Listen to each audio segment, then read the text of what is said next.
बिहार की राजनीति में क्या नीतीश कुमार का नाम जो है वो फीका पड़ता जा रहा है?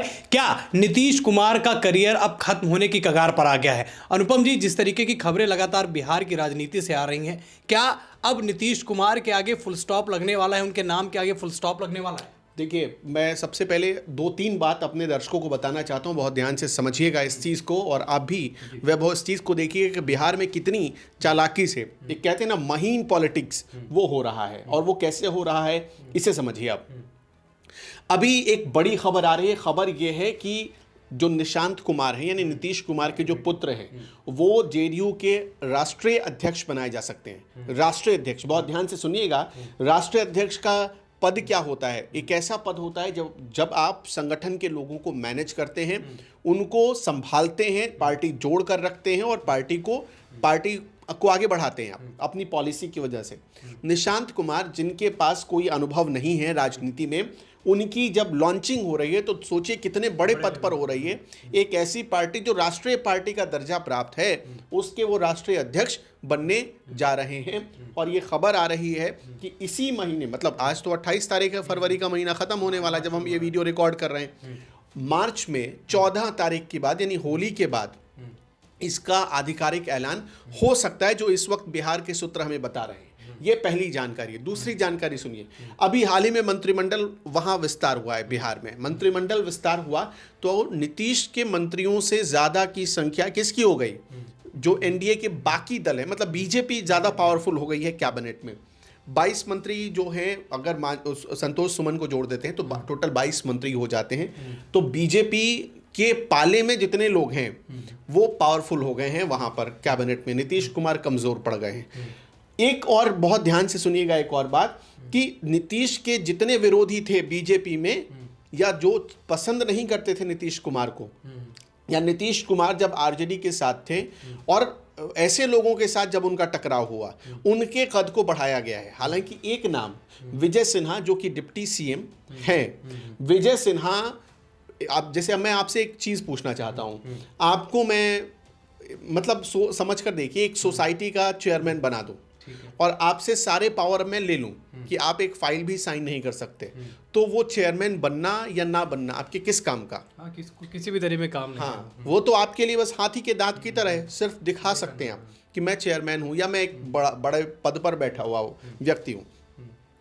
यही हाल विजय सिन्हा का हुआ है। हालांकि विजय सिन्हा और नीतीश कुमार की नहीं बनती है, ये तो लोगों ने देखा था जब विधानसभा में टकराव की स्थिति बनी थी। ये करीब 2021-22 के आसपास की बात है, और नतीजा ये रहा कि विजय सिन्हा और एक डीएसपी की वजह से ये सारी बात बिगड़ी थी, और विजय सिन्हा को, आप सोचिए, नीतीश कुमार से टकराव की वजह से उन्हें डिप्टी सीएम बना दिया। लेकिन आजकल वो बड़े क्लोज हो गए थे नीतीश कुमार के, तो उनका पर कतर दिया गया।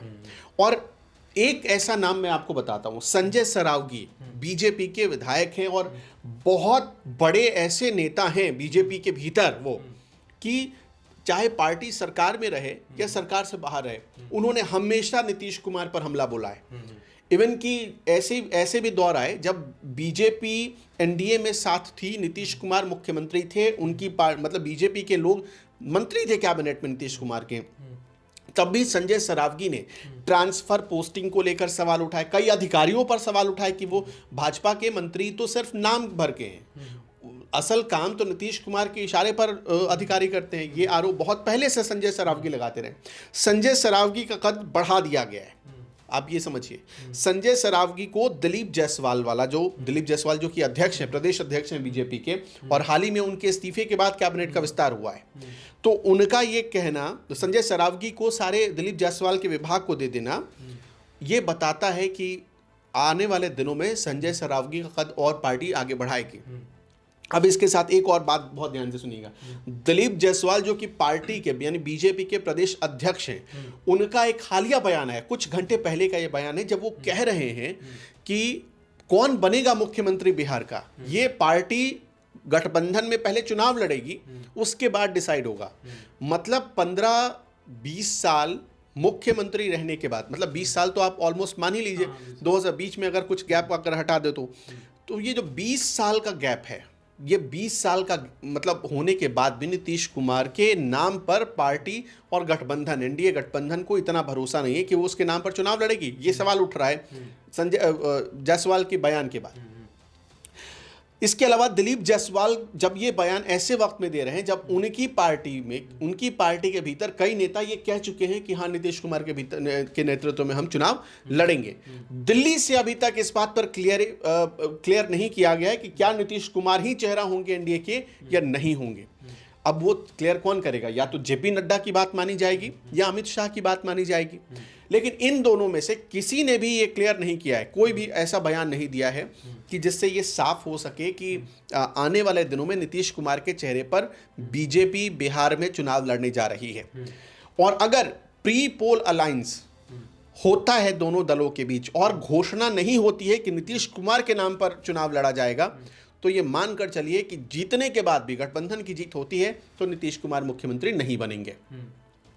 और अगर प्री पोलिंग ये तय हो जाता है कि नीतीश कुमार के नेतृत्व में ही चुनाव लड़ा जाएगा, तो चाहे नीतीश कुमार को 1 सीटें आए या 100 सीटें आए, तब नीतीश कुमार को मुख्यमंत्री बनाया जा सकता है। बीजेपी अपने कम से कम इतना मान सकते हैं कि वायदे की इतनी पक्की है। अब इसके अलावा अब देखिए, एक आरजेडी के एक वरिष्ठ नेता हैं शिवानंद तिवारी, उनका एक पोस्ट, चूंकि मंत्रालय में जब फेरबदल हुआ तो उनका एक पोस्ट बड़ा वायरल हुआ। शिवानंद तिवारी क्या कहते हैं? उन्होंने कहा कि मंत्रिमंडल के विस्तार में नीतीश का कद छोटा होने और बीजेपी के समक्ष सरेंडर करने की तस्वीर नजर आती है। मतलब ऐसा लगता है कि नीतीश कुमार जैसे लेट गए हैं बीजेपी के सामने कि आपको जो करना है गए। शिवानंद तिवारी का दावा, देखिए शिवानंद तिवारी जेडीयू में भी रह चुके हैं, इसलिए उनको अंदर की बात बहुत अच्छे से पता होती है। वो कहते हैं कि आगामी चुनाव के लिए नीतीश को अपना नाम घोषित कराने के लिए बेटे निशांत का सहारा लेना पड़ रहा है। ये आपने सुना? और इसी के बाद बहुत ध्यान से, ये जो घटनाक्रम हुआ है ना मंत्रिमंडल विस्तार का, इस घटनाक्रम के बाद नीतीश को अब ये सचमुच डर ऐसा लगने लगा है उनके कुछ एक फैसलों से, कि डर लगने लगा है कि बीजेपी उन्हें मुख्यमंत्री प्रोजेक्ट नहीं करेगी। इसलिए अब निशांत कुमार को वो आगे करने की कोशिश कर रहे हैं। और नीतीश कुमार के सामने आप देखिए, निशांत कुमार की स्वीकार्यता जेडीयू ने दे दी है, आरजेडी ने दे दी है। इसके अलावा देखिए हमने भी दे दी है, चिराग पासवान ने भी दे दी है। चिराग पासवान हालांकि बहुत ज़्यादा ऑनेस्ट हैं मोदी के लिए, तो वो जाएंगे या नहीं जाएंगे ये तो नहीं कहा सकते। लेकिन जीतन राम मांझी और नीतीश कुमार पुराने दोस्त हैं, तो जीतन राम मांझी जा सकते हैं उनके साथ। और अगर जीतन राम मांझी जाएंगे तो उनको केंद्र का मंत्री पद छोड़ना पड़ेगा, जो इस वक्त वो रिस्क लेंगे नहीं। केंद्र का मंत्री पद आपको भी पता, वो केंद्रीय मंत्री हैं, वो कोई राज्य मंत्री या छोटा पोर्टफोलियो है नहीं उनके पास, तो जीतन राम मांझी ये गलती नहीं करेंगे। तो मेरे हिसाब से नीतीश कुमार ने अब ये रास्ता बना लिया है कि अगर बीजेपी उनके नाम को प्रोजेक्ट नहीं करती है तो प्री पोल ही वो अपना रास्ता फिर से चुन सकते हैं। देखिए, अभी नरेंद्र मोदी भी जो है वो बिहार गए, उसके बाद एक तरफ जहां नीतीश कुमार की वो यात्रा भी चल रही थी, उन सारी चीज़ों का जिक्र किया गया। और नरेंद्र मोदी की जो ये रैली रही या ये जनसभा रही, इसको इस हिसाब से देखा जा रहा है कि ये चुनावी लड़का एक पहला जो है कदम रख दिया है नरेंद्र मोदी ने, और उसमें नीतीश कुमार का भी इन्वॉल्वमेंट रहा। तो क्या बीजेपी कहीं ना कहीं इशारा कर रही है कि उन्हीं के नाम पर वो खेलेगी, या फिर क्या जो हरियाणा, माफ़ कीजिएगा, महाराष्ट्र और दिल्ली में किया वही बिहार में करेगी? क्योंकि इस बार जो बिहार की राजनीति है ना वो बहुत उलझ गई है। और बीजेपी का जो पास्ट देखा जाए, खासतौर पर 2 पिछले विधानसभा चुनाव में, महाराष्ट्र में भी यही किया, दिल्ली में भी यही किया, चुनाव जीत कर आए हैं। और बिहार में जो माथापच्ची और नीतीश कुमार के साथ जो उनके इधर उधर जाने का वो एक सेगमेंट जुड़ा रहता है, तो क्या लगता है उसमें क्या? देखिए, तो महाराष्ट्र में भी जो प्रयोग हुआ था उसमें यही था कि वहां पर किसी के फेस को अनाउंस नहीं किया गया, जबकि एकनाथ शिंदे वहां मुख्यमंत्री थे। लेकिन जब चुनाव हुआ उसके बाद आपने देखा कि एकनाथ शिंदे को डिप्टी सीएम बना दिया गया। तो यहां पर यह गलती नीतीश कुमार नहीं करेंगे। नीतीश कुमार ऐसी कोशिश करेंगे कि दिल्ली से वो इस नाम पर या उस बात पर मोहर लगवा लें कि अगर बीजेपी चुनाव मिलकर लड़ती है, एनडीए के साथ जेडीयू और बीजेपी मिलकर लड़ते हैं, तो उसमें नीतीश कुमार को फेस सामने रख दिया जाए। अब इसके अलावा एक बात बहुत ध्यान से सुनिएगा, उधर प्रधानमंत्री भागलपुर गए, भागलपुर में उनकी सभा हुई, वहां पर उन्होंने लाडला मुख्यमंत्री कहा। अब इसको कई लोगों ने अलग अलग तरीके से डिकोड किया। लाडला मतलब कि आप किसी भी तरफ से पढ़ेंगे तो लाडला ही पढ़ेंगे, चाहे आप आखिर से उल्टा पढ़ें या सीधा पढ़ें, तो लाडला। वो दरअसल लाडला कहने का मतलब लोगों को लगा कि प्रधानमंत्री तारीफ कर, मतलब जो डिकोड करने वाले, जो राजनीति की जानकार थे, जो उन्होंने डिकोड किया। तो प्रधानमंत्री का इशारा किस तरफ था सुनिएगा, मतलब पलटी मार दो तो भी वो वही रहता है। कहने का मतलब ये था, वो नीतीश कुमार पर एक तंज की तरह था। हालांकि नीतीश कुमार अब इसकी काट तैयार कर रहे हैं। मोदी कहकर गए, अगले दिन कैबिनेट में फेरबदल हुआ। नीतीश कुमार से बगावत करने वाले लोग या नीतीश कुमार की पार्टी से गए हुए लोगों को मंत्री बना दिया जाता है। तो इसका एक सीधा मैसेज है नीतीश कुमार के लिए, और मैसेज दे कौन रहा है? मैं आपसे पूछना चाहता हूं कि मंत्रियों की लिस्ट तैयार होती है पार्टी में, ये अध्यक्ष तय करता है प्रदेश का, लेकिन प्रदेश अध्यक्ष किससे पूछकर तय करता है? अगर आप देखेंगे तो बीजेपी तो यही कहेगी कि प्रदेश का अध्यक्ष तय करेगा कि कौन बनेगा मंत्री, कौन नहीं बनेगा। लेकिन नहीं, अभी तो सिर्फ दिल्ली ही तय करता है कि प्रदेश में भी कौन मंत्री और मुख्यमंत्री बनेगा। ये आपको भी पता है बढ़िया से। तो जाहिर सी बात है कि नीतीश के विरोधियों को चुन चुन कर कैबिनेट में, हमने आपको बताया, मंटू का नाम ले लीजिए, संजय सरावगी का नाम ले लीजिए, इन लोगों को, ये वो ऐसे चेहरे हैं चुन चुन कर उनको आगे बढ़ाया गया या मंत्री बनाया गया जो नीतीश के कट्टर विरोधी रहे हैं। मतलब नीतीश को चारों तरफ से जकड़ कर। हमने शिवानंद तिवारी का एग्जाम्पल देखा। शिवानंद तिवारी क्या कह रहे हैं? शिवानंद तिवारी देखिए जेडीयू को बहुत नजदीक से देख चुके हैं, उन्होंने काम भी किया है, और अब आरजेडी में है। आरजेडी के वरिष्ठ नेता वो क्या कहते हैं कि इस मंत्रिमंडल फेरबदल से तो ऐसा लगता है कि नीतीश कुमार लेट गए, नीतीश कुमार ने नतमस्तक हो गए हैं बीजेपी के आगे, और ऐसा लगता भी है। अब सोचिए कि नीतीश के मंत्रियों की संख्या 8-9 के आसपास रह गई और बाकी कितने भारी भरकम 22 के आसपास कुल मंत्री हैं।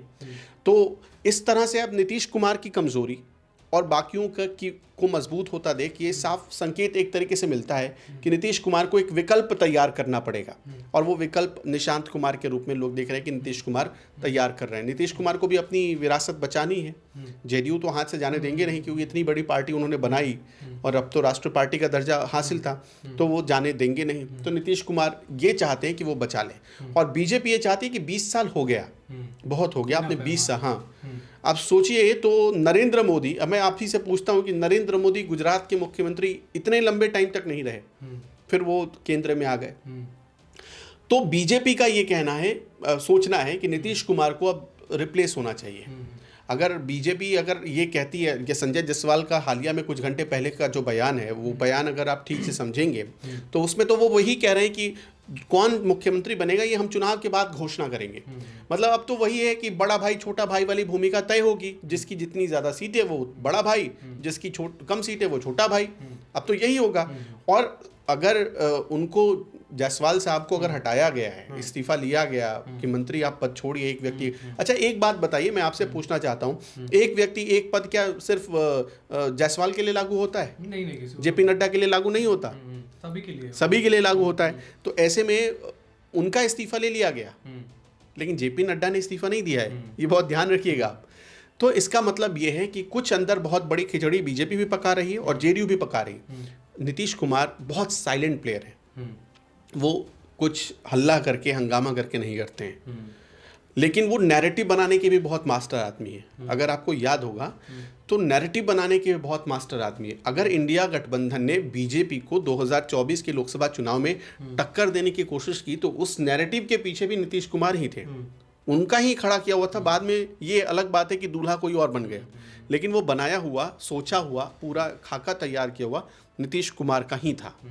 ये भी आप बहुत अच्छे जानते हैं। तो बिहार में कुछ ऐसा खाका नीतीश कुमार के मन में भी है और बीजेपी के मन में है कि अब की बार नीतीश कुमार तो कम से कम ना हो, इसलिए ये कैबिनेट विस्तार वाला पूरा उन्होंने जो किया। अच्छा, 20 साल वाला एक फैक्टर जो आपने बताया, एमपी में अगर हम पहुंचे, शिवराज सिंह चौहान भी वहां पर मुख्यमंत्री रहे, लंबे समय तक रहे। देखिए फर्क ये था कि नीतीश कुमार अपनी पार्टी के बस वही चीज, और शिवराज सिंह बीजेपी के थे, मोदी बीजेपी के हैं। और अभी लोकसभा चुनाव होने में भी लंबा समय है, तो ऐसा भी नहीं हो सकता कि बीच में उनको शामिल। हमने गुजरात में क्या देखा, उत्तराखंड में क्या देखा, 3-3 मुख्यमंत्री 5 साल में बदल दिए गए उत्तराखंड में। आपने देखा है 5 से पिछले टर्म में, वो तो अभी 2022 के बाद से पुष्कर सिंह धामी था, उसके पहले 3 मुख्यमंत्री, तीसरे मुख्यमंत्री थे 5 साल के भीतर पुष्कर सिंह धामी, त्रिवेंद्र सिंह रावत, तीरथ सिंह रावत, फिर पुष्कर सिंह धामी।